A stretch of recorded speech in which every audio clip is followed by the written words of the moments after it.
Hay algo en la historia de Jesús de Nazaret que la tradición cristiana prefiere mantener en la penumbra, algo que desmonta la narrativa del humilde carpintero perseguido por el imperio que nunca tuvo escapatoria. ¿Por qué un hombre que supuestamente era la personificación de la pobreza y la humillación nunca fue ejecutado por Roma cuando todas las condiciones estaban dadas para ello? ¿Por qué los evangelios mencionan arrestos, interrogatorios y amenazas, pero nunca una condena romana directa antes del episodio final? ¿No será que algo fundamental fue omitido, algo que revelaría una verdad incómoda sobre la naturaleza real de aquel hombre que caminaba entre pescadores y publicanos? Baruch Spinoza, el filósofo que la sinagoga expulsó y que la iglesia condenó, entendió que la historia oficial siempre oculta aquello que amenaza el poder de quienes la escriben. Y en sus reflexiones sobre las Escrituras, sobre la naturaleza de Dios y sobre la manipulación teológica, Spinoza dejó abierta una puerta hacia una comprensión más terrenal, más política y más humana de la figura de Jesús. Una comprensión que la fe organizada nunca quiso tocar. La pregunta es simple, pero su respuesta destruye siglos de dogma. ¿Por qué Jesús, un judío nacido en una provincia romana ocupada, nunca fue tratado como cualquier otro agitador religioso de su época? Los romanos no tenían piedad con los celotes, con los profetas apocalípticos que prometían la liberación del yugo imperial.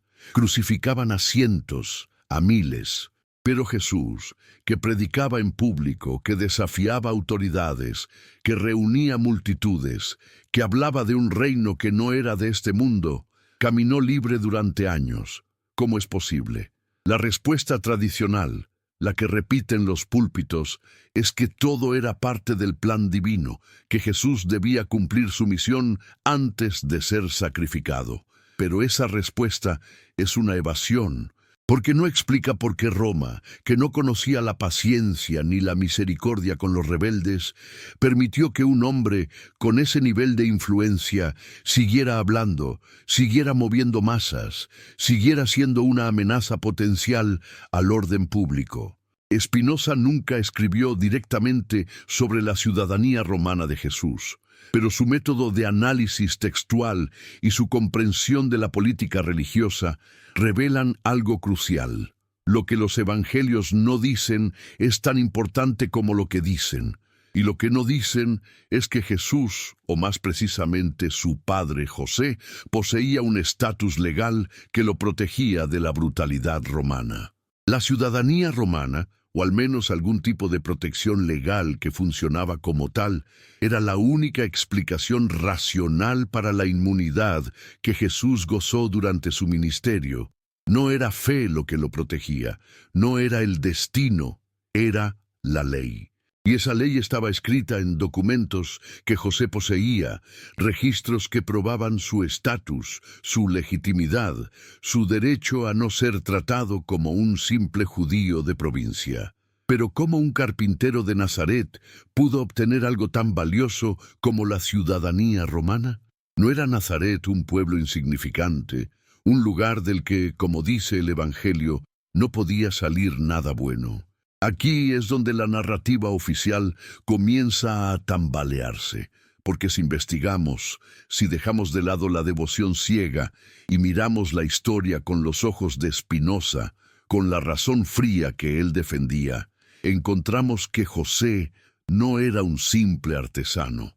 Los evangelios dicen que era carpintero, pero la palabra griega tectón puede significar constructor, artesano, incluso contratista. Y en una provincia romana en expansión, donde se construían ciudades nuevas, donde Herodes levantaba palacios y teatros, un constructor hábil podía llegar lejos, podía acumular riqueza, podía hacer contactos, podía, si era astuto, obtener favores del poder romano.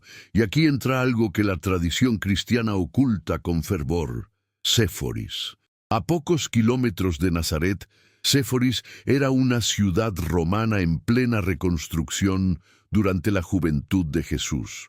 Herodes Antipas la estaba convirtiendo en la capital de Galilea, en un centro de cultura helenística y romana. Es concebible que José, un constructor que vivía tan cerca, no participara en esa obra masiva. Es razonable pensar que Jesús, durante sus años formativos, nunca pisó esa ciudad, nunca vio el esplendor romano, nunca escuchó el griego que se hablaba en sus calles. Los evangelios guardan silencio sobre esto. No mencionan Séforis ni una sola vez. ¿Por qué? Porque admitir que Jesús creció bajo la sombra de una ciudad romana, que su familia trabajó para el poder ocupante, que su padre construyó estructuras para Herodes, sería admitir que la historia del humilde nazareno es más compleja, más contradictoria, más humana de lo que la fe puede tolerar. Spinoza entendió que la Biblia no es un libro sagrado dictado por Dios. Es un documento humano, escrito por hombres con agendas políticas, editado y reescrito para servir a las necesidades de comunidades en conflicto. Y cuando leemos los evangelios con esa lente, cuando buscamos lo que falta, lo que fue borrado, lo que fue suavizado para no ofender, encontramos las grietas. Encontramos que Jesús no era el pobre absoluto que la tradición presenta, que su familia tenía conexiones, que José, para proteger a su familia en una tierra ocupada, hizo lo que muchos judíos hicieron. Colaboró lo suficiente con Roma para obtener protección legal. No traicionó a su pueblo, no se convirtió en un enemigo, simplemente fue pragmático. Y ese pragmatismo le dio documentos, certificados, algún tipo de estatus que podía ser presentado ante un centurión, ante un prefecto, ante cualquier autoridad romana que quisiera arrestar a su hijo. ¿Por qué esto importa? ¿Por qué esta verdad oculta tiene peso filosófico? Porque desmonta la idea de que Jesús era completamente ajeno al poder, completamente fuera del sistema. Si tenía protección legal romana, entonces no era solo un profeta errante sin hogar y sin recursos. Era un hombre con privilegios que la mayoría de los judíos de su tiempo no tenían. Y eso cambia todo. Cambia cómo entendemos su valentía, su capacidad de desafiar a los fariseos, su libertad para predicar. No estaba caminando al borde del abismo sin red de seguridad. Tenía una red tejida por su padre, construida con sudor y negociación, sostenida por documentos que decían: este hombre no puede ser tocado sin proceso, sin justificación, sin consecuencias. Los evangelios insinúan esto en momentos sutiles. Cuando Jesús es arrestado en Getsemaní, los soldados no lo tratan como a un criminal común. Hay interrogatorios, hay idas y venidas entre Pilato y Herodes, hay vacilación. Pilato, el prefecto romano, no quiere condenarlo. Dice que no encuentra culpa en él. ¿Por qué un gobernador romano mostraría tal renuencia con un agitador judío? Porque sabía algo, porque tal vez vio documentos, tal vez escuchó de alguien que este hombre tenía protección, que matarlo sin causa justa podía traer problemas. No problemas divinos, sino legales, políticos, administrativos. El tipo de problemas que un prefecto romano prefiere evitar. Spinoza diría que esta lectura no es herejía, es honestidad.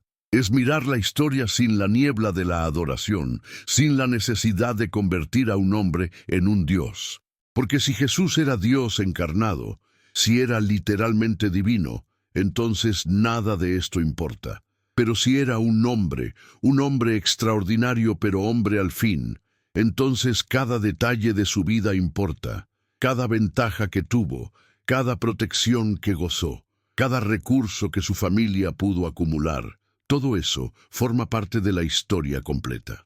Y la historia completa es más rica, más interesante, más conmovedora que la versión simplificada que la fe nos vende. Piensa en esto. José, el padre silencioso de los evangelios, apenas mencionado después de la infancia de Jesús, fue quien preparó el terreno para que su hijo pudiera moverse libremente por Galilea y Judea. Fue quien, en algún momento, presentó los documentos adecuados ante las autoridades adecuadas, asegurando que su familia no fuera tratada como simple masa prescindible. Y cuando Jesús comenzó su ministerio, cuando empezó a hablar de reinos y verdades y amor que trascendía la ley, no lo hizo desde la total vulnerabilidad. Lo hizo desde una posición de relativa seguridad. Una seguridad que miles de otros profetas menores no tuvieron, y por eso fueron aplastados sin dejar rastro. ¿Nos hace esto amar menos a Jesús? ¿Nos hace dudar de su mensaje? Solo si nuestra fe es tan frágil que no puede soportar la verdad. Spinoza creía que la verdadera comprensión de Dios viene de entender la naturaleza tal como es, no como quisiéramos que fuera. Y la naturaleza humana incluye la necesidad de protección, la búsqueda de seguridad, el uso de las herramientas disponibles para sobrevivir. José usó las herramientas de su tiempo. Y una de esas herramientas era el estatus legal que Roma otorgaba a quienes colaboraban, a quienes construían, a quienes servían al imperio sin rebelarse abiertamente. Los primeros cristianos sabían esto. Los que conocieron a Jesús, los que caminaron con Él, sabían que no era un indigente sin recursos. Sabían que tenía conexiones, que su familia no era la más pobre de Galilea. Pero cuando los evangelios fueron escritos, décadas después de su muerte, en un contexto donde la iglesia naciente buscaba diferenciarse de Roma, donde el martirio era glorificado y la pobreza santificada, esos detalles fueron borrados, fueron suavizados, fueron transformados en la historia del carpintero humilde que no tenía dónde recostar su cabeza. Una historia hermosa, conmovedora pero incompleta. Spinoza nos enseña a no temer la incompletitud, a no temer la complejidad, a no temer la humanidad de aquellos que veneramos, porque la humanidad no disminuye la grandeza, la revela. Un Jesús que navegó las complejidades políticas de su tiempo, que usó las protecciones legales que su padre le consiguió, que entendió el poder y aún así eligió hablar verdad. Es más admirable que un Jesús que era simplemente invulnerable por mandato divino, porque el primero hizo elecciones, el segundo solo cumplía un guión, y las elecciones, las decisiones humanas frente al peligro real, son lo que define el carácter. José eligió proteger a su familia. Jesús eligió usar esa protección no para acumular poder, sino para predicar liberación. No liberación política inmediata, no expulsión de los romanos, sino liberación de la esclavitud mental, del miedo, de la obsesión con la ley religiosa que aplastaba el espíritu. Y esa elección, esa decisión de usar su privilegio para elevar a otros, es lo que hace su historia trascendente. Pero la Iglesia no puede permitir esta lectura, porque admitir que Jesús tenía privilegios es admitir que la estructura social importa, que el acceso al poder importa, que no todos los profetas tienen las mismas oportunidades. Y esa admisión abriría preguntas incómodas. ¿Cuántos otros hombres y mujeres, con mensajes igualmente poderosos, fueron silenciados porque no tenían la protección que Jesús tuvo?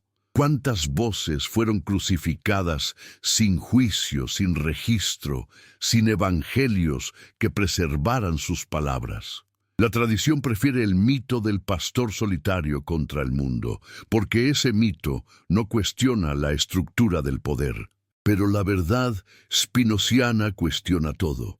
¿Y dónde están esos documentos ahora? ¿Dónde están los registros que José poseía, los certificados que probaban el estatus de su familia, perdidos, destruidos, tal vez nunca transferidos más allá de su generación?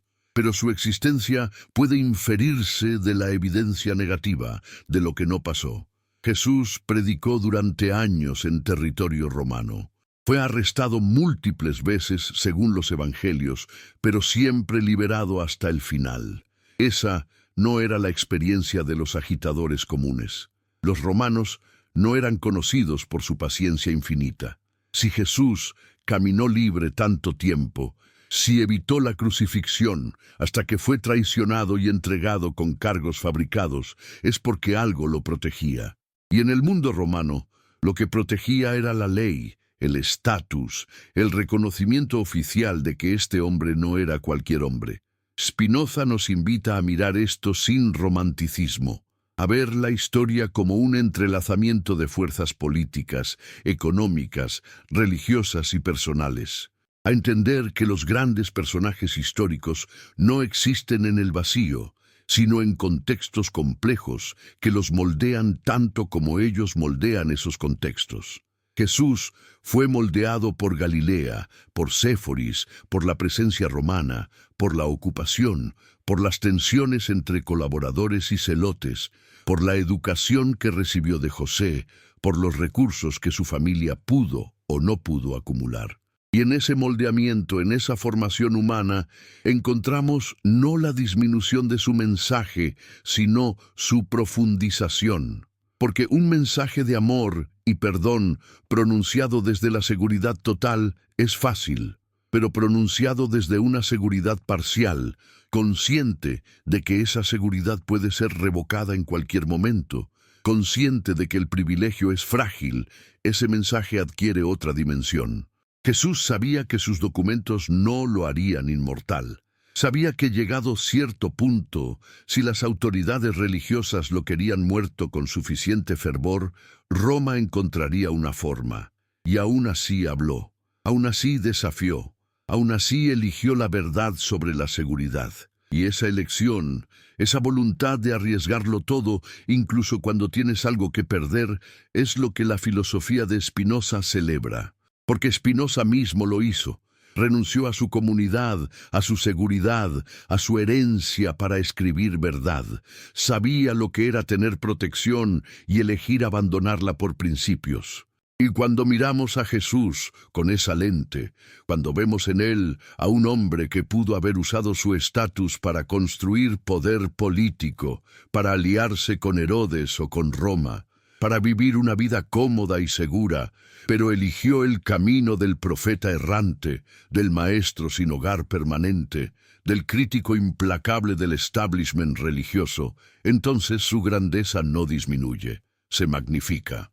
La invitación que hacemos ahora no es solo a reflexionar, sino a participar en este descubrimiento. ¿Desde dónde nos miras en este momento?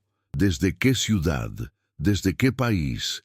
¿En qué hora del día o la noche te alcanza esta verdad que la tradición prefiere ocultar? Escríbelo en los comentarios.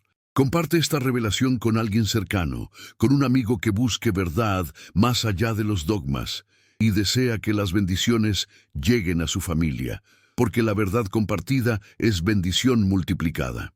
Porque estamos unidos no por la fe ciega, sino por la búsqueda honesta de comprender lo que realmente sucedió, de ver a través de las capas de mito y política que separan al hombre Jesús del Cristo de la teología. El miedo de la Iglesia a esta discusión es revelador. ¿Por qué temer la humanidad de Jesús si su divinidad es tan evidente? ¿Por qué temer los detalles históricos si la fe es tan sólida? Spinoza argumentaría que el miedo no viene de la fortaleza de la fe, sino de su fragilidad, que las instituciones religiosas saben que su poder descansa no en la verdad, sino en el control de la narrativa. Y una narrativa que incluye ciudadanía romana, documentos legales, protección imperial, privilegios de clase, es una narrativa que no puede ser fácilmente usada para predicar sumisión absoluta, pobreza como virtud máxima, separación total del mundo. Porque si Jesús usó las estructuras del mundo para amplificar su mensaje, si su familia participó del sistema romano lo suficiente para obtener protección, entonces los cristianos también pueden participar del mundo sin contaminar su fe. Pero esa conclusión es peligrosa para una iglesia que durante siglos predicó que el mundo es malo, que la separación es virtud, que el sufrimiento sin resistencia es santidad. Spinoza vio a través de eso, vio que la religión organizada necesita mantener a sus fieles en un estado de dependencia, de ignorancia selectiva, de miedo a las preguntas que podrían revelar la verdad. Y la verdad sobre Jesús y José es que fueron más estratégicos, más conscientes del poder, más navegantes de sistemas complejos de lo que 1000 años de hagiografía han admitido. No eran simples, no eran ingenuos, no eran víctimas pasivas del destino divino. Eran actores en una historia real, tomando decisiones reales, usando recursos reales para lograr objetivos que consideraban sagrados. Y esa realidad, esa humanidad plena y compleja, es lo que hace su historia digna de estudio filosófico, no solo de adoración ritual. Cuando los romanos finalmente arrestaron a Jesús en el huerto, cuando lo llevaron ante Pilato, el prefecto buscó razones para liberarlo. Los evangelios lo presentan como evidencia de la inocencia de Jesús, pero es más que eso. Es evidencia de que Pilato conocía las reglas, conocía la ley, sabía que ejecutar a este hombre particular podía traer complicaciones. Tal vez vio los documentos. Tal vez le informaron de su estatus. Tal vez simplemente reconoció que este no era un celote ordinario, que había algo diferente aquí, algo que requería más cuidado. Pero al final, la presión de las autoridades religiosas fue demasiado. Los sumos sacerdotes amenazaron con reportar a Pilato a Roma si no ejecutaba a Jesús, alegando que cualquiera que se declare rey es enemigo del César. Y frente a esa amenaza política, los documentos de José ya no importaban, el estatus legal ya no era suficiente, porque cuando el poder religioso y el poder político se unen contra un individuo, cuando la acusación es traición al imperio, no hay protección que alcance. Y Jesús lo sabía. Por eso aceptó el final. No porque quisiera morir, sino porque entendió que había llevado su mensaje tan lejos como era posible, que había usado toda la protección disponible para sembrar semillas de verdad, y que ahora el sistema había decidido eliminarlo sin importar las consecuencias legales. Spinoza vería en esto una confirmación de su filosofía política, que los individuos, por muy protegidos que estén, eventualmente chocan con el poder absoluto del Estado cuando amenazan el orden establecido, que la ley protege solo hasta que la política decide lo contrario, que la verdadera libertad no viene de documentos ni estatus, sino del entendimiento, del conocimiento de la naturaleza de las cosas, del amor a la verdad que trasciende el miedo a la muerte. José dio a Jesús el regalo de tiempo para crecer, para aprender, para formarse, para comenzar su ministerio, para predicar durante años sin ser inmediatamente aplastado. Ese tiempo fue comprado con documentos, con estatus, con la precaución política de un padre que entendía el mundo romano mejor de lo que los evangelios admiten. Y Jesús usó ese tiempo, no para acumular poder político, no para construir un reino terrenal, sino para sembrar ideas que sobrevivirían su muerte. Ideas sobre el amor, sobre la verdad, sobre la liberación espiritual que ningún imperio puede otorgar o quitar. Y esas ideas sobrevivieron precisamente porque Jesús tuvo el tiempo para articularlas, para repetirlas, para enseñarlas a discípulos que las preservarían. Sin la protección que José le dio, Jesús podría haber sido ejecutado a los 20 años, antes de abrir la boca en público, antes de pronunciar una sola parábola. La historia nunca habría escuchado su nombre, pero con esa protección tuvo años. Y esos años fueron suficientes para cambiar el mundo. Esta es la paradoja que la teología no puede resolver, pero que la filosofía abraza. El mensaje eterno de Jesús fue posible gracias a circunstancias muy temporales y materiales. La espiritualidad más elevada fue sostenida por la burocracia más mundana. Los documentos de ciudadanía romana, esos pedazos de papiro o pergamino con sellos oficiales, fueron los andamios sobre los cuales se construyó la catedral del cristianismo. Y luego, Una vez que la estructura estaba en pie, los andamios fueron removidos de la historia, olvidados, negados, porque admitir su existencia sería admitir que lo divino depende de lo humano de formas que la fe organizada no puede tolerar. Spinoza nos enseña que no hay contradicción entre lo divino y lo humano si entendemos a Dios correctamente. Que Dios no es un ser separado que interviene milagrosamente, sino la substancia de toda realidad, expresándose a través de leyes naturales que incluyen leyes políticas y sociales.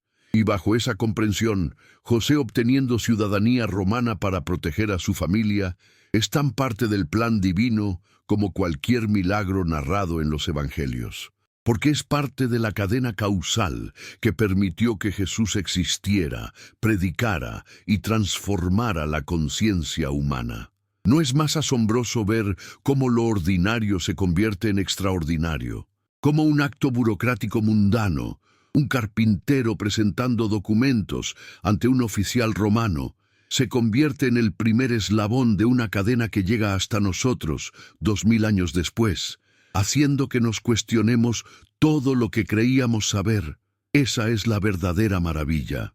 No la suspensión de las leyes naturales, sino la forma en que esas leyes se entrelazan para producir eventos que parecen milagrosos por su impacto, aunque sean perfectamente explicables por sus causas. Y así, mientras la narración oficial sigue cantando himnos al carpintero humilde que no tenía dónde recostar su cabeza, la verdad spinoziana murmura otra historia.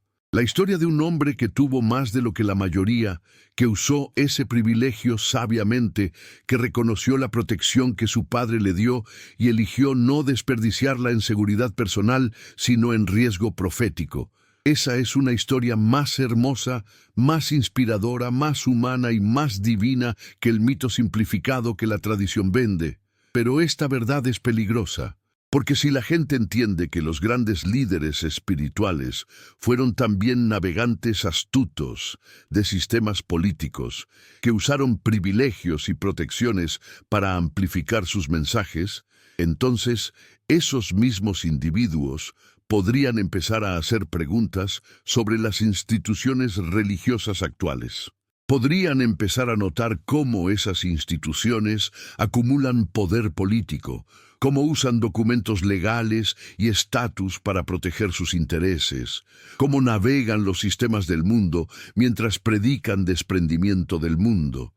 Y esas preguntas son precisamente las que Spinoza hizo, las que lo llevaron a la excomunión, las que lo convirtieron en el hereje más peligroso de su tiempo. Porque Spinoza no atacó la fe, atacó la hipocresía de instituciones que dicen representar lo divino mientras operan según las leyes más mundanas del poder. Y cuando aplicamos ese mismo análisis a la vida de Jesús, cuando dejamos de lado la adoración ciega y miramos con honestidad, encontramos no un Dios caminando entre mortales, sino un hombre extraordinario que entendió cómo usar las herramientas de su tiempo para un propósito que trascendía ese tiempo. Un hombre cuyo padre, en un acto de amor y previsión muy humano, le dio la protección legal que necesitaba para sobrevivir lo suficiente como para importar. Parte 2. La tensión entre fe y razón no comenzó con Spinoza, pero él la llevó a su expresión más radical, más honesta, más devastadora para las instituciones que pretenden monopolizar la verdad divina. Cuando el filósofo de Ámsterdam tomó el bisturí de la razón y comenzó a diseccionar las escrituras, cuando trató el texto bíblico no como palabra infalible de Dios, sino como documento humano, sujeto a análisis histórico y filosófico, la respuesta no fue debate, fue terror. Porque las instituciones religiosas, tanto la sinagoga que lo expulsó como la iglesia que prohibió sus libros, entendieron inmediatamente lo que estaba en juego. No era solo una interpretación diferente, era el fin del monopolio sobre el significado, sobre la verdad, sobre Dios mismo. ¿Por qué la fe teme tanto a la razón si está tan segura de sus fundamentos? ¿Por qué las preguntas honestas son tratadas como herejías, mientras las certezas absurdas son celebradas como virtudes? Spinoza hizo estas preguntas no con malicia, sino con la sinceridad de quien busca verdad por encima de consuelo. Y las respuestas que encontró fueron tan perturbadoras para su época como lo son para la nuestra. Que la religión organizada no se basa en la revelación divina, sino en el control social, que los textos sagrados están llenos de contradicciones que revelan su origen humano, que el miedo a Dios, predicado desde los púlpitos, es en realidad miedo a las autoridades religiosas que dicen hablar en nombre de Dios. Cuando volvemos a la cuestión de Jesús y su ciudadanía romana, cuando examinamos por qué este detalle fue borrado de la narrativa oficial, encontramos el mismo patrón que Spinoza identificó en toda la historia religiosa: la supresión sistemática de cualquier información que humanice demasiado a las figuras sagradas, que las muestre navegando las complejidades políticas de su tiempo, que las revele usando las mismas estrategias de supervivencia que cualquier persona sensata usaría. Porque una vez que admitimos que Jesús tenía protección legal romana, que su padre trabajó para obtenerla, que la familia participó del sistema imperial lo suficiente para asegurar ciertos privilegios, la imagen del mártir totalmente vulnerable se complica. Y la complicación en el mundo de la fe dogmática es enemiga de la devoción. Pero para Spinoza, la complicación es precisamente donde comienza la verdadera comprensión, porque la realidad es compleja, entretejida, paradójica, y cualquier sistema de pensamiento que demande simplificación, que exija que ignoremos las contradicciones, que insista en que aceptemos versiones oficiales, sin cuestionamiento, ese sistema no busca verdad, busca obediencia. Y la obediencia, aunque útil para mantener orden social, es enemiga del desarrollo humano, de la libertad real, del amor a Dios que Spinoza consideraba la forma más elevada de conocimiento. Los evangelios, cuando son leídos sin la niebla de 2000 años de interpretación teológica, revelan fragmentos de esta verdad. Revelan a un Jesús que no era el indigente total que la tradición imagina. Tenía seguidores con recursos, mujeres ricas que financiaban su ministerio, discípulos con casas donde podía quedarse, contactos en Jerusalén que le permitían moverse en círculos sociales elevados. No era un paria absoluto. Era un hombre con red de apoyo, con capacidad de organización, con suficiente educación para debatir con escribas y fariseos en sus propios términos. Y todo eso requiere más que simple inspiración divina. Requiere recursos, tiempo, preparación, requiere las ventajas que José, su padre, le proporcionó. ¿Y cuál era la naturaleza exacta de esa protección legal? Probablemente no ciudadanía romana completa, que era rara y preciosa en las provincias. Más probablemente algún estatus especial otorgado a artesanos valiosos, a contratistas que habían servido bien al imperio, a familias que habían demostrado lealtad o utilidad. Roma tenía múltiples categorías de estatus legal, grados de protección que no llegaban a ciudadanía plena, pero que ofrecían ciertos derechos. El derecho a apelación, el derecho a juicio antes de castigo, el derecho a no ser ejecutado sumariamente sin proceso. Y esos derechos, en manos de alguien como Jesús, que sabía cómo moverse en espacios de poder, podían ser la diferencia entre una vida de impacto y una muerte temprana en la oscuridad. Spinoza entendió que el poder siempre funciona así, a través de gradaciones, de privilegios distribuidos cuidadosamente para crear jerarquías, para asegurar que algunos tengan más razones que otros para mantener el sistema funcionando. Y José, al obtener esa protección para su familia, estaba participando de ese sistema. No era heroico ni vergonzoso, era pragmático. Era lo que un padre responsable haría en una provincia ocupada, donde la vida judía era precaria, donde la violencia romana podía descender en cualquier momento sobre cualquiera que pareciera problemático.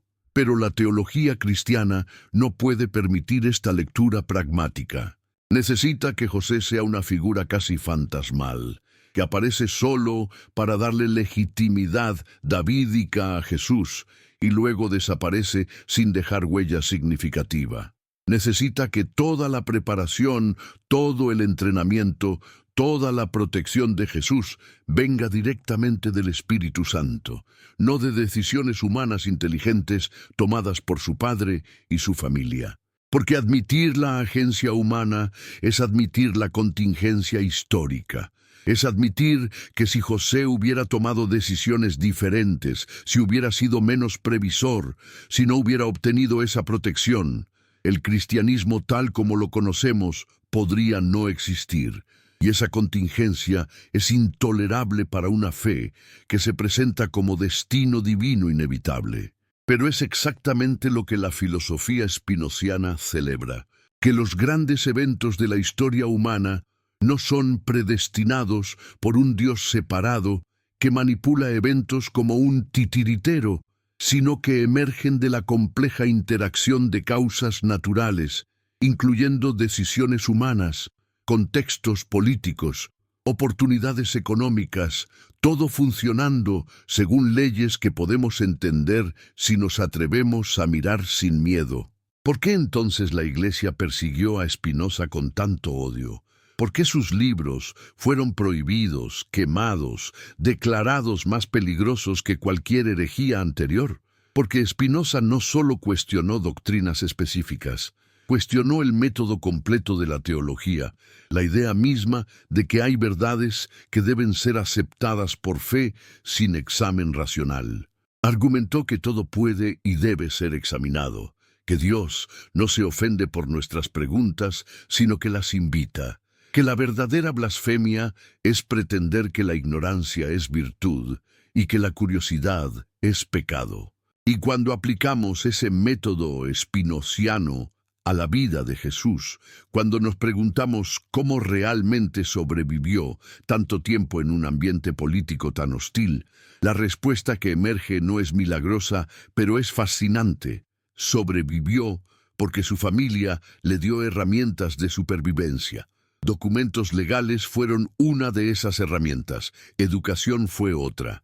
Jesús podía leer, escribir, debatir, citar escrituras con autoridad.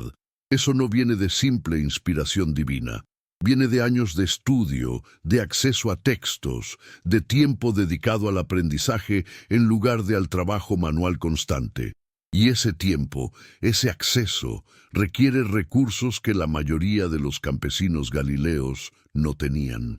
Pero reconocer esto no disminuye a Jesús.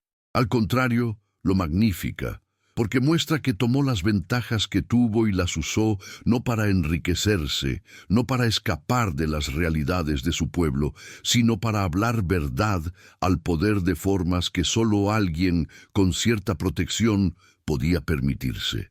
Los profetas que no tenían esa protección fueron silenciados rápidamente. Sabemos sus nombres solo si fueron lo suficientemente dramáticos en su muerte para ser recordados.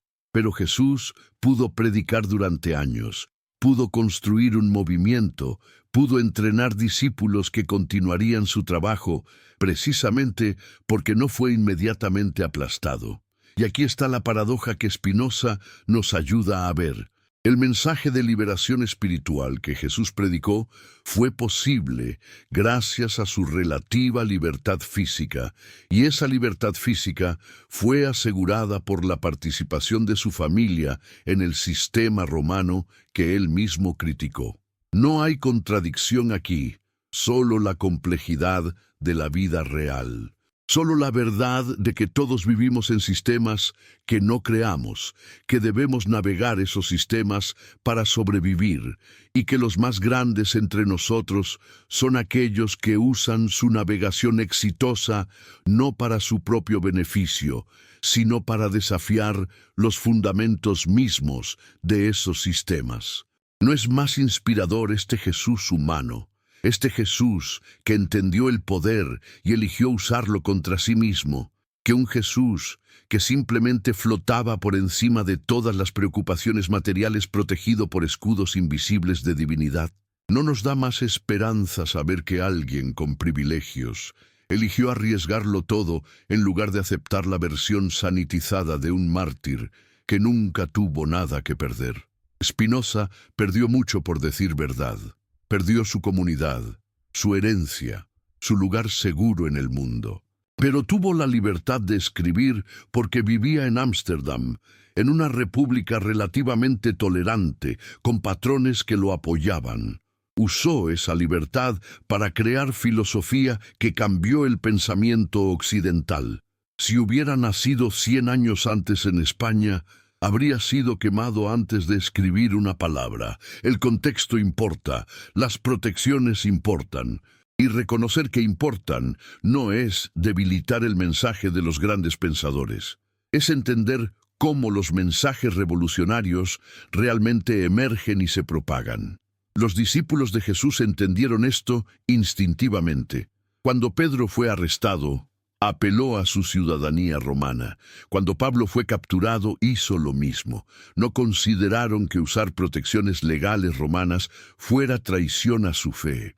Entendieron que sobrevivir era necesario para difundir el mensaje, y esa comprensión práctica, ese pragmatismo espiritual, venía directamente del ejemplo de Jesús, quien nunca predicó el martirio innecesario, quien cuando fue perseguido en una ciudad se movió a otra, quien usó todo recurso disponible para maximizar el tiempo y el impacto de su enseñanza.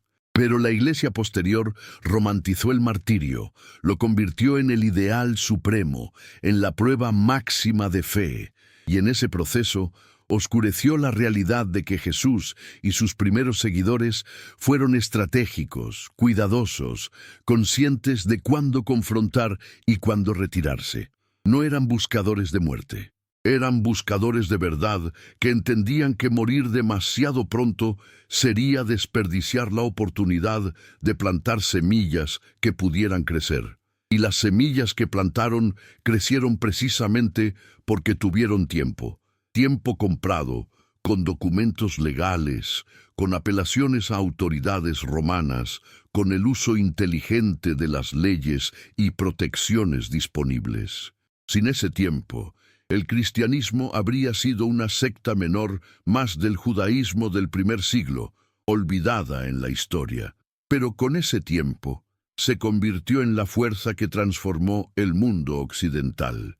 Y todo porque un carpintero llamado José entendió que en una provincia ocupada, la protección legal era la mejor herencia que podía dejar a su hijo. Spinoza vería ironía en esto.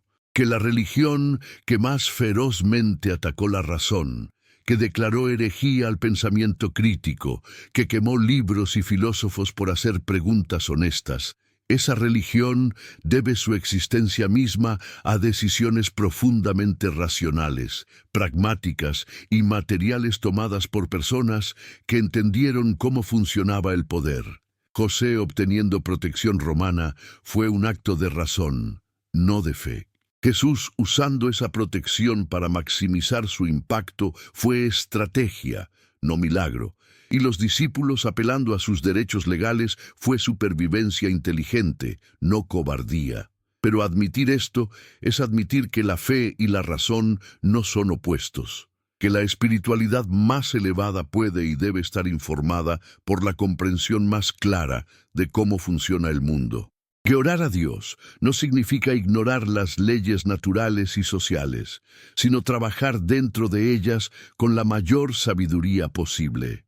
Y esa admisión destruye la separación artificial que la teología ha mantenido durante siglos entre el reino de Dios y el reino del César, entre lo sagrado y lo secular, entre la fe que salva y la razón que condena.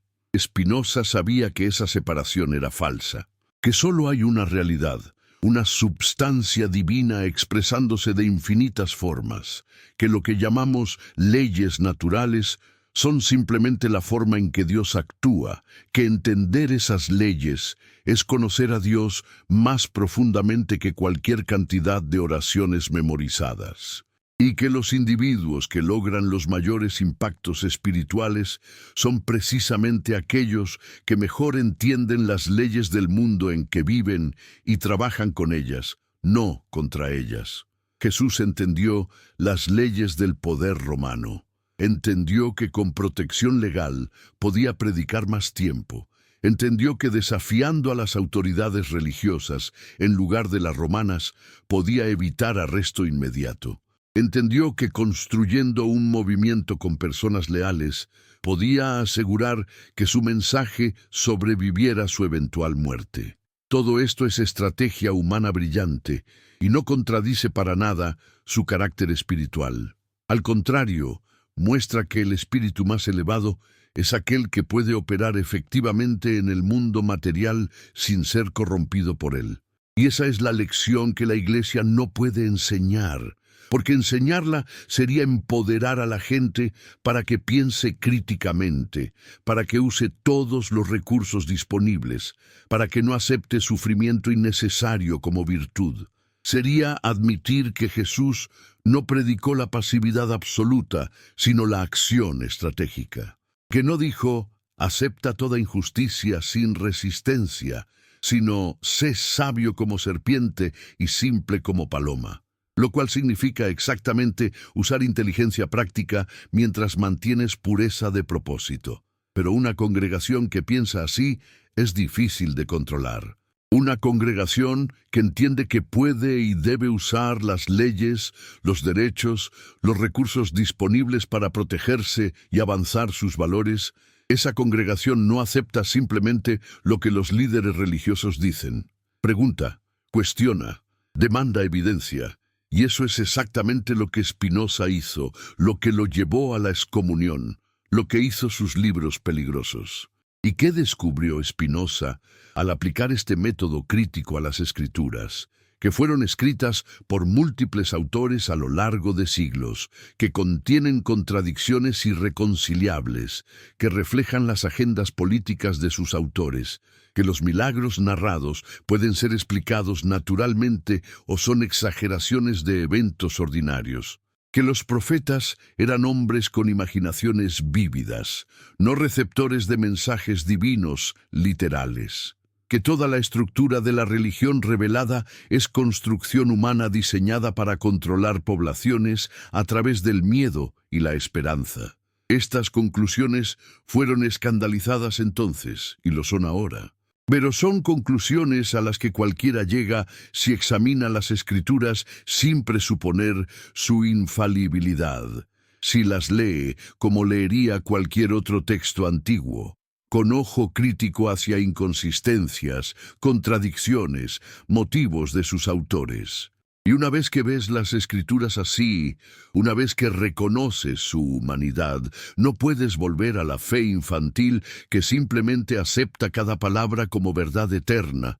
Pero perder esa fe infantil no es perder a Dios.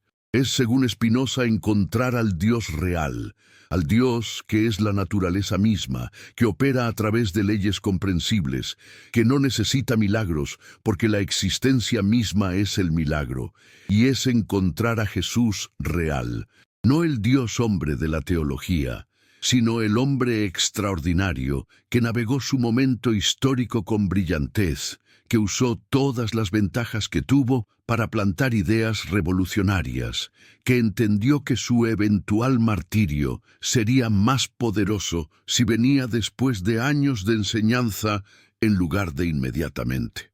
Los documentos que José poseía, los que le daban a Jesús protección legal romana, probablemente fueron destruidos después de la crucifixión. La familia no tendría razón para mantenerlos, y admitir conexión con alguien ejecutado por sedición sería peligroso. Pero su existencia puede ser inferida de los silencios, de las ausencias, de lo que no pasó. Jesús no fue ejecutado en sus 20. No fue crucificado la primera vez que reunió multitud. No fue arrestado la primera vez que desafió a los fariseos. Tuvo años de ministerio activo en una provincia donde Roma no toleraba agitadores. Esa realidad histórica demanda explicación. Y la explicación más racional, la que Spinoza aprobaría, es que tenía protección legal que lo hacía más complicado de eliminar que el profeta promedio. No protección absoluta, obviamente. Cuando las autoridades religiosas lograron convencer a Roma de que era amenaza política directa al imperio, cuando lo acusaron de declararse rey en territorio del César, ningún documento local fue suficiente. Pero hasta ese punto, los documentos funcionaron, y eso nos dice algo profundo sobre cómo la historia realmente se desarrolla. No a través de intervenciones divinas milagrosas, sino a través de la acumulación de pequeñas protecciones, pequeñas ventajas, pequeñas decisiones inteligentes que crean espacio para que individuos extraordinarios hagan su trabajo. José creó ese espacio para Jesús. Y Jesús lo llenó con enseñanzas que 2 milenios después seguimos discutiendo, seguimos tratando de entender, seguimos siendo transformados por ellas. ¿No es más hermoso ver la grandeza humana operando dentro de límites reales, superándolos a través de inteligencia y coraje, que imaginar intervenciones sobrenaturales que convierten toda la historia en marionetas movidas por hilos divinos? Spinoza pensaba que sí. Pensaba que la verdadera dignidad humana viene de entender que somos parte de la naturaleza, sujetos a sus leyes, pero capaces dentro de esos límites de crear, de pensar, de amar, de transformar. Y Jesús fue transformador no porque era divino en sentido sobrenatural, sino porque era plenamente humano en el sentido más elevado. Consciente, compasivo, valiente, estratégico, dispuesto a sacrificar seguridad personal por verdad más grande. Esas cualidades no requieren naturaleza divina, requieren carácter excepcional. Y el carácter excepcional es raro, pero no sobrenatural. Es el pico de lo que los seres humanos pueden ser cuando circunstancias, preparación y elección se alinean. Las circunstancias de Jesús incluían nacer en familia con suficiente estabilidad económica para obtener protección legal. La preparación incluía educación, exposición a ideas filosóficas griegas en Séforis, entrenamiento en escrituras judías. La elección fue usar todo eso no para beneficio personal, sino para crítica profética del sistema relig. La elección fue usar todo eso no para beneficio personal, sino para crítica profética del sistema religioso que había convertido la ley de Moisés en instrumento de opresión. Y esa elección, esa decisión de volcar privilegio hacia la liberación de otros, es lo que define la grandeza moral. No la divinidad sobrenatural, sino la humanidad elevada a su máxima expresión. Spinoza vivió esa misma tensión. Tuvo educación, tuvo acceso a libros, tuvo la relativa seguridad de vivir en una república donde el pensamiento era menos perseguido que en otros lugares. Y usó todo eso para escribir filosofía que dinamitaba los fundamentos de todas las religiones organizadas. Podría haber usado su educación para prosperar dentro del sistema, para convertirse en rabino respetado, para vivir cómodo dentro de la comunidad judía de Ámsterdam, pero eligió la verdad sobre la comodidad, la honestidad sobre la aceptación, el riesgo del ostracismo sobre la seguridad de la conformidad. ¿Y qué nos dice esto sobre la naturaleza del heroísmo espiritual? Que no es la negación del mundo material, sino el uso sabio de sus recursos para propósitos que trascienden lo material. Que no es rechazar toda protección y lanzarse a un martirio innecesario, sino usar las protecciones disponibles para maximizar el impacto del mensaje antes del inevitable choque con el poder. Que no es ser ajeno a la política, sino navegarla con suficiente habilidad para que tu crítica profética tenga tiempo de resonar antes de que el sistema te aplaste. Jesús fue un maestro de este equilibrio. Desafió a los fariseos, pero raramente confrontó directamente a las autoridades romanas. Predicó sobre el reino de Dios, pero dejó claro que no era reino político inmediato. Reunió multitudes, pero las dispersaba antes de que pareciera insurrección. Enseñó en parábolas que podían interpretarse de múltiples formas, dándole negación plausible cuando era acusado de sedición. Todo esto es navegación política inteligente, y admitirlo no disminuye su grandeza espiritual. La profundiza, porque muestra que entendía exactamente lo que estaba haciendo, cuáles eran los riesgos, dónde estaban las líneas rojas que no podía cruzar sin ser inmediatamente eliminado. Y cruzó esas líneas solo cuando decidió que era momento. La entrada triunfal a Jerusalén, la limpieza del templo, las declaraciones cada vez más directas sobre su identidad y propósito, todo eso fue escalada intencional hacia el clímax que sabía que vendría. No fue víctima pasiva arrastrada por eventos fuera de su control. Fue actor consciente que eligió el momento de la confrontación final después de haber hecho todo lo posible para asegurar que su mensaje sobreviviría su muerte.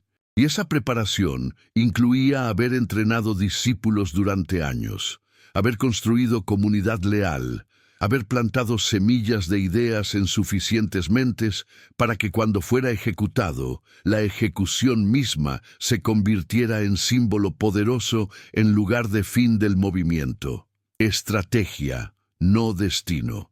Elección humana informada por comprensión profunda de cómo funcionan los movimientos sociales, no guión divino escrito antes de la creación del mundo.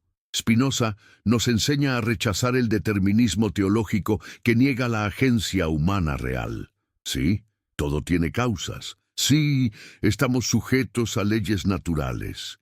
Pero dentro de esas leyes, dentro de nuestras circunstancias, tenemos grados de libertad que dependen de nuestro conocimiento y comprensión. Mientras más entendemos las fuerzas que nos moldean, más capacidad tenemos de actuar con efectividad, en lugar de ser simplemente arrastrados por eventos. Jesús tenía ese entendimiento. Entendía la psicología de masas, la política del templo, las dinámicas del poder romano, las tensiones dentro del judaísmo entre colaboracionistas y celotes. Y navegó todo eso con precisión casi perfecta durante años, cometiendo errores calculados solo cuando decidió que era momento de forzar la crisis que revelaría la verdadera naturaleza del sistema religioso que criticaba. Porque necesitaba que el sistema se revelara como lo que era, no servidor de Dios, sino servidor de su propio poder, dispuesto a asesinar al justo para mantener control. Y el sistema cumplió perfectamente. Los sumos sacerdotes, los que supuestamente representaban a Dios ante el pueblo, conspiraron para matar al hombre cuya única ofensa era decir verdades incómodas sobre cómo habían corrompido la ley de Moisés. Tuvieron que manipular a Roma para que hiciera el trabajo sucio, porque ellos mismos no tenían autoridad para ejecutar. Tuvieron que fabricar cargos políticos porque los cargos religiosos no serían suficientes para Pilato. Y en todo ese proceso de manipulación, traición y violencia legal, revelaron exactamente lo que Jesús había estado denunciando. Que el templo se había convertido en instrumento de opresión, que los líderes religiosos amaban el poder más que a Dios, que el miedo gobernaba donde debería gobernar el amor. Esa revelación fue el verdadero logro de Jesús, no los milagros que los evangelios narran, muchos de los cuales Spinoza consideraría exageraciones o metáforas mal entendidas, sino la exposición del sistema, el desenmascaramiento de la hipocresía religiosa institucionalizada, la demostración de que aquellos que hablan más fuerte sobre Dios frecuentemente son los más lejanos de cualquier comprensión real de lo divino. Y esa lección resuena a través de los siglos, porque la hipocresía religiosa no murió con los fariseos del primer siglo. Se reinventó en cada generación, en cada denominación, en cada institución que pretende hablar por Dios mientras acumula riqueza y poder. La iglesia que excomulgó a Spinoza por hacer preguntas honestas era heredera directa de los sacerdotes que condenaron a Jesús por el mismo crimen. La sinagoga que declaró herem contra el filósofo operaba con la misma lógica de control que Jesús había criticado. El miedo a las preguntas, el pánico ante la duda, la necesidad de silenciar las voces disidentes, todo eso es constante histórica de la religión organizada. ¿Por qué? Porque las instituciones religiosas no sobreviven por verdad, sino por conformidad. No crecen por revelación, sino por repetición. No mantienen poder a través de la iluminación de sus miembros, sino a través de su docilidad. Y cualquier individuo que piensa demasiado, que pregunta demasiado, que ve demasiado claramente, se convierte en amenaza existencial. No porque esté equivocado, sino porque podría tener razón. Y si tiene razón, si sus preguntas son válidas, entonces toda la estructura de autoridad construida sobre certezas falsas colapsa. Spinoza entendió esto visceralmente. La excomunión que sufrió no fue por negar la existencia de Dios, porque él creía en Dios más profundamente que la mayoría de los devotos. Fue por redefinir a Dios de formas que hacían innecesarios a los intermediarios religiosos, que hacían obsoleto el sacerdocio, que convertían el estudio racional de la naturaleza en la forma más elevada de adoración. Si Dios es naturaleza, si conocer a Dios es entender las leyes naturales, entonces, ¿para qué necesitamos rabinos que interpreten textos antiguos? ¿Para qué sacerdotes que realicen rituales? ¿Para qué instituciones que medien entre los individuos y lo divino? La respuesta es que no los necesitamos, y esa respuesta es intolerable para cualquier institución cuyo poder depende de ser necesaria. Por eso Spinoza fue más peligroso que cualquier ateo declarado, porque el ateo puede ser descartado como perdido, como ciego a la verdad, pero Spinoza no podía ser descartado así. Era demasiado brillante, demasiado riguroso, demasiado devoto en su propia forma. No rechazaba a Dios, rechazaba la versión antropomórfica de Dios que servía a los intereses de las élites religiosas. Y ofrecía en su lugar una comprensión de lo divino que era más sublime, más coherente, más acorde con lo que la razón podía descubrir sobre la naturaleza de la realidad. Esa misma lógica aplica a Jesús. No rechazaba a Dios, rechazaba la versión de Dios que los fariseos predicaban, el Dios de reglas infinitas y castigos terribles, el Dios que se preocupaba más por el sábado que por la sanación, más por la pureza ritual que por la compasión humana. Y ofrecía en su lugar un Dios de amor, un Dios accesible a través de la oración directa sin necesidad de sacrificios en el templo. Un Dios que juzgaba el corazón más que la obediencia ciega a códigos legales. Esa redefinición era tan peligrosa en el primer siglo como la de Spinoza en el 17º. Porque si Jesús tenía razón, si podías conectar con Dios sin mediación del templo, entonces todo el sistema del sacerdocio era innecesario.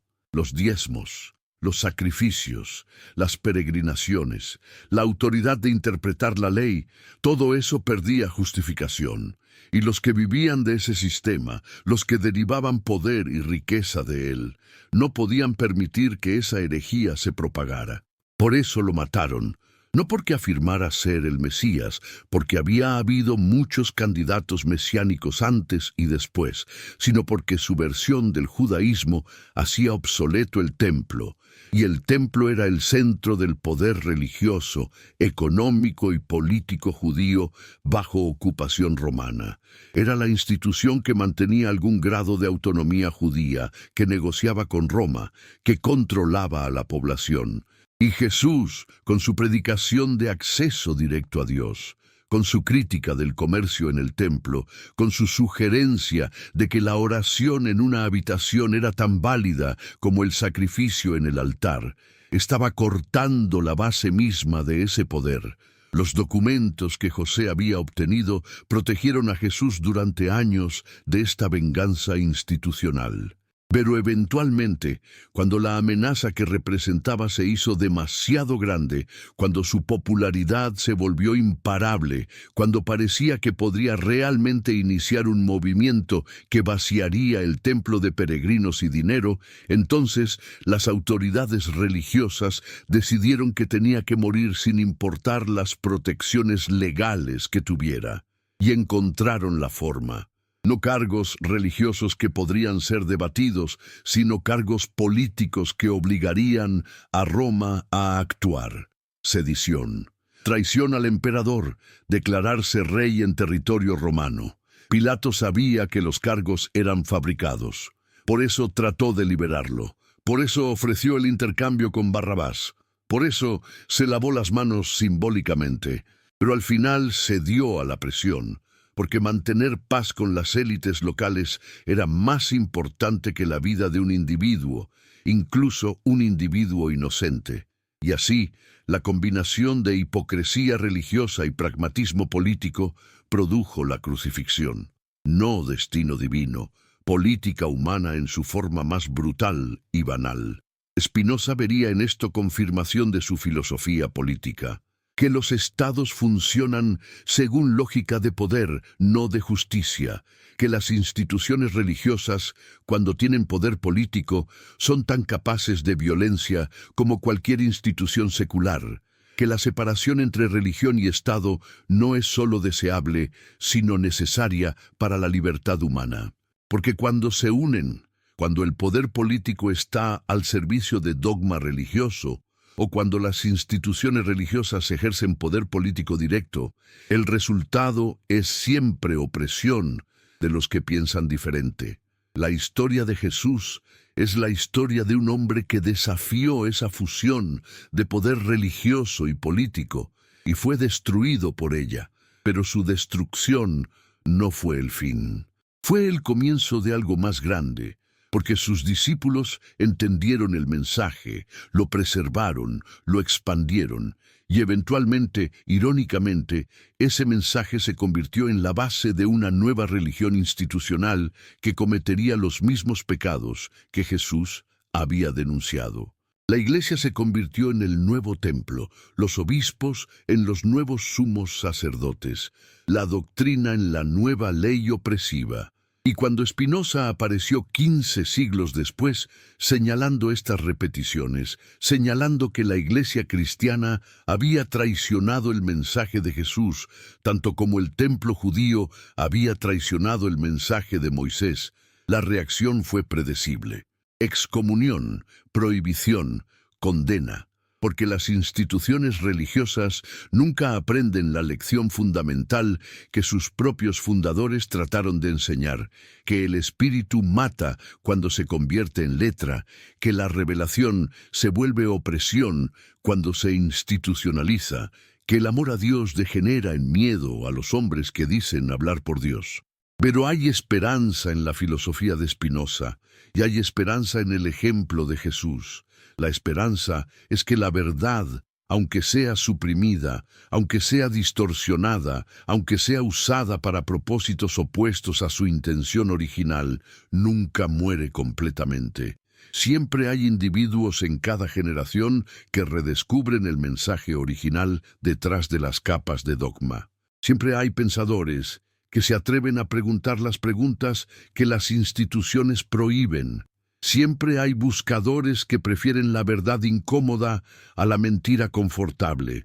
Y esos individuos, esos pensadores, esos buscadores, son los herederos reales de Jesús y de Spinoza, no los que repiten oraciones memorizadas sin comprenderlas, no los que defienden dogmas sin examinarlos, no los que atacan a los que preguntan mientras pretenden tener todas las respuestas, sino los que, como José, obteniendo documentos para proteger a su familia, hacen lo necesario para sobrevivir en sistemas imperfectos, y como Jesús, usando esa protección para predicar verdad, usan su supervivencia para algo más grande que ellos mismos.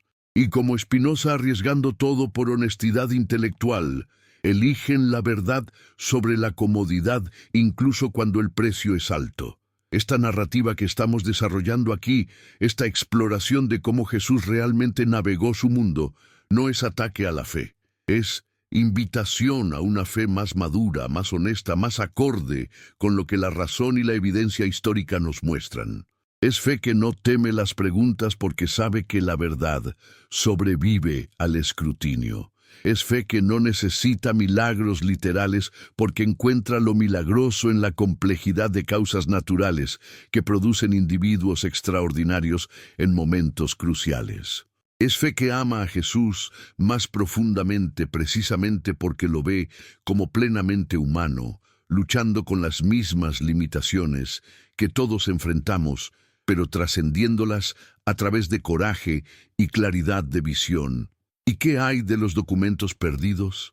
Importa que no podamos producirlos, que no tengamos prueba física de la protección legal que José obtuvo. Spinoza diría que la prueba está en los efectos, en lo que realmente sucedió. Jesús predicó durante años sin ser ejecutado por Roma. Eso es hecho histórico, y ese hecho demanda explicación.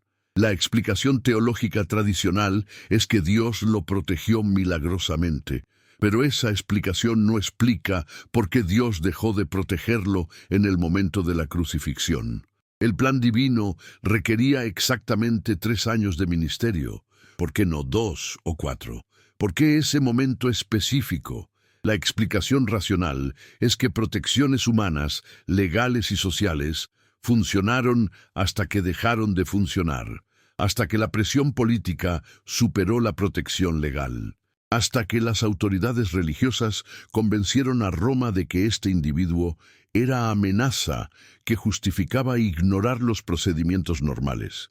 Y esa explicación es más coherente, más acorde con cómo el poder realmente funciona, más consistente con el resto de la historia, donde vemos una y otra vez que las protecciones legales protegen solo hasta que la política decide lo contrario. Vivimos en un mundo donde las protecciones legales siguen siendo frágiles, donde documentos, estatus, privilegios pueden ser la diferencia entre libertad y opresión, donde los que tienen acceso a buenos abogados, a recursos, a conexiones, tienen mejor oportunidad de sobrevivir encuentros con el sistema legal que los que no tienen nada. Eso no es justicia divina, es injusticia humana. Y reconocerla, llamarla por su nombre, es primer paso hacia cambiarla.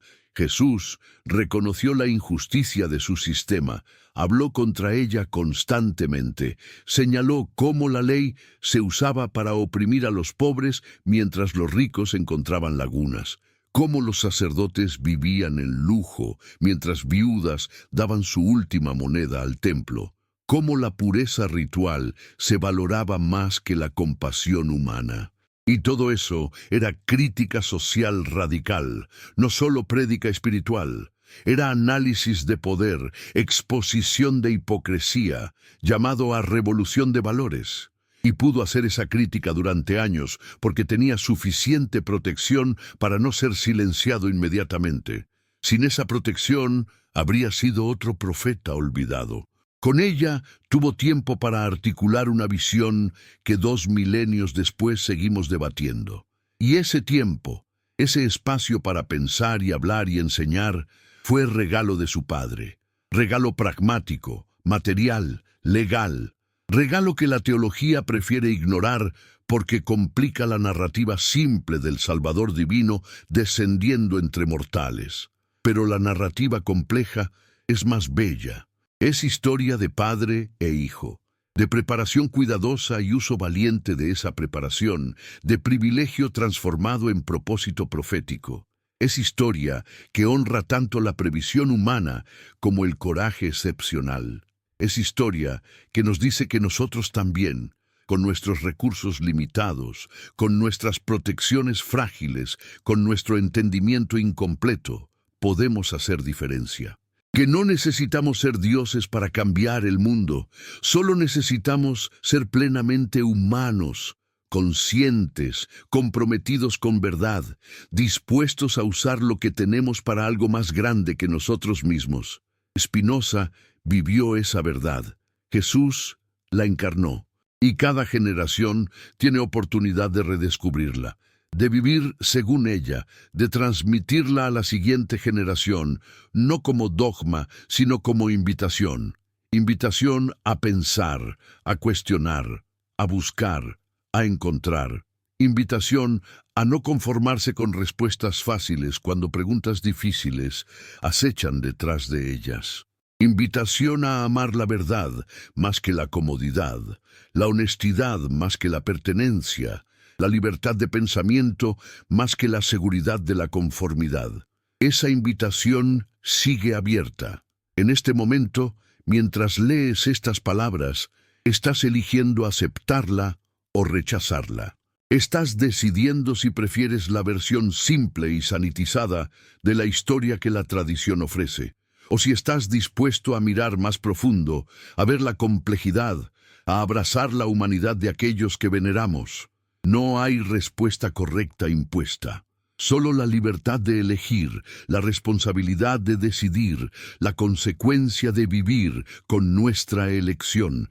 Y si eliges mirar más profundo, si decides que prefieres verdad complicada a certeza falsa, entonces te unes a una tradición larga de buscadores. A Spinoza desafiando todo por honestidad filosófica. A Jesús arriesgando su protección legal por crítica profética. A todos los pensadores, místicos, profetas y filósofos que a través de la historia eligieron luz sobre oscuridad, verdad sobre mentira, libertad sobre esclavitud mental. Esa tradición no tiene membresía formal, no tiene credos que recitar ni rituales que realizar. Solo tiene el compromiso con la búsqueda honesta, con la pregunta sincera, con la disposición a cambiar de opinión cuando la evidencia lo demanda. Y ese compromiso es más exigente que cualquier religión institucional, porque no ofrece las muletas de la certeza absoluta, los consuelos de las respuestas definitivas, la comodidad de la obediencia ciega, pero ofrece algo más valioso, la dignidad de pensar por ti mismo, la libertad de llegar a tus propias conclusiones, la responsabilidad de construir tu propio entendimiento del mundo en lugar de aceptar el que te venden. Y esa dignidad, esa libertad, esa responsabilidad es lo que hace la vida plenamente humana. Es lo que transforma la existencia de mera supervivencia a búsqueda significativa. Es lo que José quiso para Jesús cuando obtuvo esos documentos de protección. Es lo que Jesús quiso para sus discípulos cuando les enseñó a pensar, a cuestionar, a amar sin límites. Es lo que Spinoza quiso para toda la humanidad cuando escribió su filosofía de liberación intelectual y espiritual. El hombre que duda, decía Spinoza, es más próximo a Dios que el que repite certezas. Porque la duda es el amanecer de la razón, y la razón, cuando se ama a sí misma, no mata la fe, la purifica. Pero, ¿por qué la humanidad teme tanto a la verdad? ¿Por qué el pensamiento libre es tan peligroso para quienes se proclaman guardianes del cielo? ¿Y por qué el amor, ese eje invisible que sostiene el universo, necesita siempre disfrazarse de obediencia para ser tolerado por las instituciones que deberían predicarlo? El horizonte de la razón se abría sobre Europa como una nueva aurora, pero el precio era alto. Las llamas de la Inquisición seguían devorando cuerpos y libros, y los pensamientos heréticos viajaban en susurros, en cartas sin firmar, en traducciones anónimas. Y allí, en medio de ese paisaje de miedo y descubrimiento, Spinoza contemplaba el rostro de Dios, no en el crucifijo, no en las escrituras, sino en la geometría perfecta del pensamiento, en la armonía de un cosmos que no necesitaba milagros para ser divino, en la evidencia de que lo infinito no está fuera del mundo, sino latiendo en cada cosa. Mientras tanto, en la lejanía del pasado, en el mismo tejido donde la historia y la fe se confunden, Otra figura, más antigua pero igual de subversiva, caminaba entre los olivos de Galilea con el mismo fuego silencioso. Jesús, el que hablaba de reinos que no pertenecían a este mundo y de verdades que no podían ser atadas por palabras, representaba lo que Spinoza, siglos después, intentaría pensar: que Dios y la naturaleza son una misma sustancia, que lo divino no irrumpe desde fuera, sino florece desde dentro. Y así, el hilo invisible entre ambos comienza a tensarse. El profeta que vivió la herejía y el filósofo que la pensó. Las autoridades del templo veían en Jesús algo peligroso, no solo por sus palabras, sino por lo que callaba. Nadie puede desafiar un sistema sin desnudar su lenguaje. Y Jesús, que había crecido entre las piedras y la corrupción de Séforis, esa ciudad romana a unos pocos kilómetros de su aldea, sabía bien cómo el poder construye su teología, con leyes que se confunden con mandamientos, con miedo que se viste de piedad. De allí la pregunta que resonará en toda la historia: ¿qué significa que un dogma se derrumbe ante la razón? El pueblo, en cambio, lo escuchaba y comprendía algo que las instituciones no podían medir: que el mensaje no era nuevo, sino más antiguo que los libros del templo, que no hablaba de reemplazar la fe, sino de rescatarla de sus verdugos, que decía, con una serenidad que helaba a los fariseos, que la obediencia sin entendimiento no salva y que la verdad no pide permiso para revelarse. Los evangelios lo presentan rodeado de seguidores, de multitudes fascinadas, pero Spinoza, lector frío y lúcido, sospechaba que entre esos seguidores había también quienes comprendían la magnitud política del mensaje. Hablar de libertad espiritual en un mundo sometido era más que misticismo, era crítica. Era decir que el reino de Dios está dentro de vosotros, era negar al César su autoridad más profunda, la del miedo. Y sin embargo, ¿qué lo protegía? ¿Qué lo mantenía libre durante tantos años, en medio de un sistema donde el disidente era rápido motivo de crucifixión? Los registros que desaparecieron, aquellos que el tiempo o la voluntad quemaron, son más elocuentes que los que se conservan. En ellos, dicen algunos ecos antiguos, estaban los nombres, las genealogías, las cartas, los sellos romanos, que confirmaban que el carpintero de Nazaret no era totalmente plebeyo, que su padre, José, había obtenido un estatus intermedio, un derecho de ciudadanía parcial, por sus servicios en las obras imperiales de Séforis, y que por ese hilo jurídico, su hijo Jesús estaba protegido de tortura o ejecución sin juicio. Roma era brutal, pero legalista. La ley, por perversa que fuera, era su máscara de orden. Ahí reside la paradoja que Spinoza habría admirado: que los mismos documentos que provenían del poder que oprimía al pueblo fueron los que permitieron que el portador de su libertad espiritual pudiera hablar sin ser reducido al silencio prematuramente. El imperio, en su intento de asimilar a los útiles, dio refugio al más peligroso de sus adversarios, un hombre que no luchaba con espadas sino con preguntas. La protección de José fue como el talismán racional que Spinoza buscaría siglos después, un escudo contra el fanatismo, porque la herejía no es cuestión de blasfemia, sino de poder.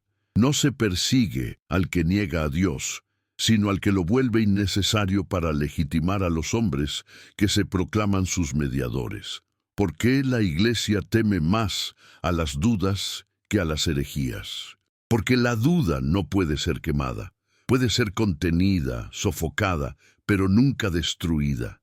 Y cada vez que la historia cree haberla silenciado, resurge con otro nombre, con otro rostro, con otra forma de amor. Jesús fue la duda del judaísmo institucional. Spinoza, la duda del cristianismo europeo. Ambos fueron perseguidos no por negar lo divino, sino por negarse a adorarlo en moldes humanos. Spinoza leía la Biblia con el lenguaje del geómetra. Veía en ella no una revelación, sino una construcción, no un código dictado desde el cielo, sino un relato tejido por manos humanas que intentaban expresar lo inefable. Decía que los profetas no eran sabios, sino imaginativos, hombres con intensidad interior, pero sin formación racional, que hablaban en imágenes porque el pueblo no entendía otra lengua, y que por eso la religión estaba llena de metáforas convertidas en dogmas, de símbolos convertidos en leyes, de visiones personales convertidas en instituciones eternas. Si Cristo viviera, escribía Spinoza en sus cuadernos, no lo haría como Salvador milagroso, sino como sabio. Su divinidad radicaba en su comprensión de la naturaleza humana, en su amor al conocimiento, en su indiferencia ante el poder. En Cristo, decía, la sabiduría se hizo carne, no el logos cósmico de la teología, sino la razón humana purificada del miedo. Ese era el verdadero milagro, un hombre sin odio. Y entonces el pensamiento se vuelve espejo. ¿No será que la verdadera fe comienza cuando las certezas se quiebran? ¿No será que creer en Dios es, precisamente, dejar de confundirlo con los hombres que lo administran? Porque cuando Jesús habló de su Padre, no se refería al Dios del templo, ni al Dios del imperio, ni al Dios de los comerciantes de sacrificios. Hablaba de una presencia interior, de una sustancia que Spinoza, siglos después, llamaría Deus sive natura, Dios o la naturaleza. Era el mismo misterio, dicho en otro idioma. Y así como los fariseos gritaron blasfemia, los teólogos modernos gritaron ateísmo. Pero ambos nombres, blasfemo y ateo, son solo máscaras del miedo. El miedo es la raíz de toda religión que se olvida de su origen. El miedo a morir, a sufrir, a ser libre sin consuelo. Y cuando la fe nace del miedo, deja de ser fe. Es superstición. Jesús lo comprendió en el templo. Spinoza lo comprendió en Ámsterdam. Los dos vieron cómo el temor de los hombres se disfraza de devoción para garantizar la obediencia. Y ambos pagaron el precio de mirar demasiado cerca la luz. El conflicto entre fe y razón no es guerra de enemigos, sino de hermanos que se olvidaron de su parentesco. Porque la razón sin fe se vuelve cálculo vacío, y la fe sin razón se vuelve servidumbre. Jesús y Spinoza, cada uno desde su tiempo, buscaron reconciliar los dos polos, que pensar no destruye creer, que comprender no cancela amar. Pero el mundo prefiere los extremos. Prefiere el fanático o el escéptico, porque ambos son fáciles de controlar. El uno obedece todo, el otro ya no espera nada. Spinoza fue excomulgado, Jesús fue crucificado, y sin embargo, ambos siguen hablando. No desde altares, sino desde conciencias que aún se atreven a mirar sin intermediarios. Porque si algo comparten todas las herejías verdaderas, es que no buscan destruir templos, sino abrir ventanas. Y cuando el aire entra, los que viven del encierro tiemblan. En la Europa moderna, la Iglesia católica aún encarnaba el mismo impulso defensivo que el Sanedrín en tiempos de Jesús. Controlar el relato. Cuando Galileo miró por su telescopio y vio lunas girando alrededor de Júpiter, lo acusaron de herejía, no porque las lunas importaran, sino porque mostraban que la Tierra no era el centro del universo, lo mismo que Jesús insinuaba cuando decía que el reino de Dios estaba en el interior del hombre. Ambas afirmaciones destruyen jerarquías, una cósmica, otra espiritual. En ambas, el poder pierde centralidad. Y es que desde el primer día del mundo, los sacerdotes temen a los que miran por sí mismos. Jesús predicaba la libertad del espíritu. Spinoza predicaba la libertad del pensamiento. Pero las multitudes no cambian por argumentos, cambian por conmoción. Por eso Jesús hablaba en parábolas, y por eso Spinoza hablaba en teoremas. Ambos sabían que la verdad no se impone, se insinúa. Que la mente humana no soporta mirar el sol directamente, pero puede seguir el destello sobre el agua. Así, siglos después del Gólgota, el filósofo volvió a poner al mundo frente a su propio espejo. Si Dios es todo, entonces nada está fuera de él. Si la naturaleza es sagrada, entonces cada causa y cada efecto lo expresan. Y si todo lo que ocurre obedece a leyes necesarias, entonces el milagro no es ruptura del orden, sino su contemplación lúcida. ¡Qué escándalo para los teólogos, cuyo poder depende de ser guardianes de lo inexplicable! Porque si no hay sobrenatural, tampoco necesitan mediadores. Si no hay arbitrariedad divina, tampoco hay favoritos ante el cielo. Si la salvación no viene de fuera, cada alma está ya reconciliada con el universo antes de que un sacerdote pronuncie palabra alguna. Y esa idea, precisamente esa, era más peligrosa que 1000 herejías, porque libera, porque no promete recompensas futuras ni exige sumisión presente, porque disuelve el miedo. Y una humanidad sin miedo sería ingobernable. Algunos estudiosos sostienen que Spinoza veía en Jesús la más pura encarnación de la filosofía moral. No un salvador sobrenatural, sino el ejemplo supremo de aquel que vive guiado por la ratio en lugar del apetito. Jesús, para Spinoza, era el sabio que conoce por experiencia lo que los filósofos descubren por pensamiento. Que amar a Dios es amar la necesidad de las cosas, aceptar el orden del mundo sin resentimiento, actuar no por esperanza ni temor, sino por comprensión. En ese sentido, Cristo no murió por un plan divino arbitrario, sino para mostrar el resultado natural de enfrentarse al poder con la pureza del amor. ¿Y qué es el amor, sino la expansión de la comprensión? ¿Y qué es el odio sino la ignorancia que teme perder su forma? El odio, decía Spinoza, no se vence con argumentos, sino con visión. El enemigo deja de serlo cuando lo entendemos. Jesús lo practicó. Pidió perdón por sus verdugos porque los comprendía, no por piedad sentimental, sino por conocimiento de la causa. El hombre que entiende no odia. El hombre que odia no entiende. Ese axioma podría haber figurado tanto en los evangelios como en la ética.